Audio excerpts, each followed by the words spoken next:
일상생활 배상책임보험이란 말 들어보셨나요? 들어보셨다고요? 그렇다면 일상생활 배상책임보험이란 무슨 보험일까요? 어렵게 생각할 필요 없습니다.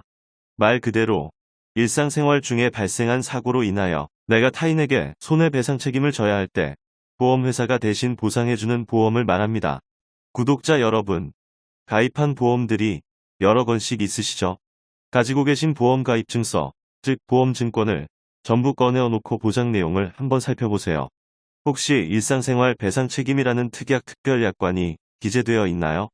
손해보험회사의 상해보험, 질병보험, 실비보험 등을 가입하신 분이라면 일상생활 배상책임이라는 특약이 대부분 첨부되어 있을 것입니다. 문제는 일상생활 배상책임보험을 가입해 놓고도 몰라서 보험금을 못 타먹는 사람들이 의외로 많다는 사실입니다. 수십 년 동안 다달이 비싼 보험료만 보험회사에다 갖다 바칠 뿐 정작 타먹을 수 있는 보험금이 있는데도 청구조차 하지 않는 것입니다. 이제라도 늦지 않았습니다. 일상생활 배상책임보험이 어떠한 사고들에 대해서 보상해주는지 한번 살펴봅시다. 결론부터 말하면 피보험자가 직업적, 전업적, 업무적으로 일을 하던 중 발생한 사고가 아니라면 거의 대부분 보상을 해주고 있습니다. 보상 한도는 대부분 1억 원 한도이며 피보험자는 일상생활 배상책임보험의 경우 나와 배우자 2명이고 가족 일상생활 배상책임보험은 나와 배우자, 미성년 자녀, 부모가 모두 보장받을 수 있습니다. 다음은 일상생활 배상책임보험으로 보상받을 수 있는지 없는지 하나하나 알아봅시다. 1. 아내가 자전거를 타고 가다가 타인과 부딪히는 사고가 발생하여 타인의 치료비와 자전거 수리비를 보상해줘야 할 때입니다. 이때는 치료비는 전액 보상해주지만 물적 손해에 대해서는 피보험자도 자기 부담금 20만 원을 보험회사에 내야 합니다. 내가 오토바이를 운전하다가 타인을 다치게 한 경우에는 보상이 안 됩니다. 일상생활 배상책임보험에서는 자전거, 인라인 스케이트, 스키, 보드 등 원동력이 사람의 힘인 것만 보상이 되고 원동력이 전기인 전기자전거, 오토바이는 보상하지 않습니다. 3.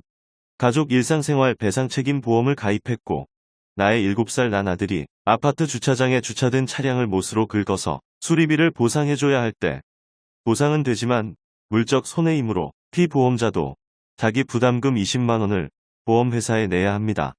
4. 집에 놀러온 친구의 얼굴을 우리 집 강아지가 물어서 치료비를 보상해줘야 할 때 보상이 됩니다. 5. 내 아파트의 하자로 인하여 아래층에 물이 새어 천장이 젖어서 발생한 손해, 보상이 됩니다. 다만 피보험자가 자기 부담금 20만 원을 보험회사에 지불해야 합니다. 8살 된 아들이 학교 체육 시간에 축구를 하던 중 같은 반 친구의 치아를 파절시켰을 때 보상됩니다. 7. 내 아파트의 베란다 선반에서 화분이 아래로 떨어져 밑에서 지나가던 사람의 머리가 다친 경우 보상됩니다. 8. 등산하던 중 나의 스틱에 뒷사람의 눈이 찔렸을 때 보상됩니다. 9. 낚시를 하다가 나의 낚시바늘에 옆사람이 다친 경우 보상됩니다. 10. 스키를 타다가 넘어지면서 다른 사람과 부딪혀 다른 사람이 골절되거나 치료 후 장애가 남은 경우 보상됩니다. 11. 인라인 스케이트를 타다가 다른 사람을 다치게 한 경우 보상됩니다. 12. 5살 된 아들이 같이 살고 있는 할아버지와 장난을 치던 중 실수로 할아버지 얼굴을 가격하여 안경이 파손되고 할아버지 눈이 다친 경우 보상 안 됩니다. 보상이 안 되는 이유는 일상생활 배상책임보험 약관의 면책 규정의 피보험자와 세대를 같이 하는 친족에 대한 배상 책임은 보상하지 않는다고 규정하고 있기 때문입니다. 13. 내가 운영 중인 식당에서 뜨거운 음식을 나르던 중 실수로 손님에게 쏟아서 화상을 입게 한 경우 보상 안 됩니다. 보상이 안 되는 이유는 일상생활 중이 아니고 직업 또는 직무에 따른 업무 중 사고이기 때문입니다. 이런 경우에도 보상을 받으려면 식당 영업배상 책임보험을 들면 됩니다. 이 외에도 일상생활 배상책임보험에서 보상되는 것은 일일이 나열하기 힘들 정도로 많습니다. 어떤가요? 일상생활 배상책임보험. 참 괜찮은 보험이죠. 오늘은 일상생활 배상책임보험으로 보상이 가능한 사고들을 몇 가지 예로 들어보았습니다.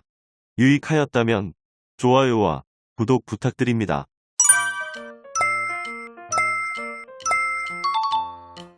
감사합니다. 보험금을 청구는 했는데 보험회사가 보험금 지급을 거절하거나 삭감하려 한다고요? 그럴 때는 손해사정사 변운위원에게 전화 주시기 바랍니다. 보험 계약자의 정당한 권리 보호를 위해 최선을 다하겠습니다.